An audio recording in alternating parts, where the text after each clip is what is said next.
sa ating buhay. Amen? Makikita. Next slide. Yan. Ang problema na yung tao. Ano daw ang mga bagay na nagbibigay sa atin ng hard time? Nahirapan tayong mamuhay ng totally kay Kristo. Diba? Sino dito yung pagtingin mo talaga parang si Kristo na? Di ba lahat tayo nag-i-struggle? Lord, gusto ko sana hindi na manood ng K-pop, ng K-drama kasi sabi ni Lord, huwag ka nang makiayon sa sanlibutan, pero Lord, gusto ko magtanaw.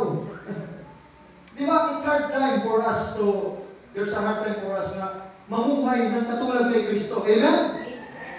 Hallelujah. Struggle talaga. Huwag mo na. Balik mo na doon. Minsan,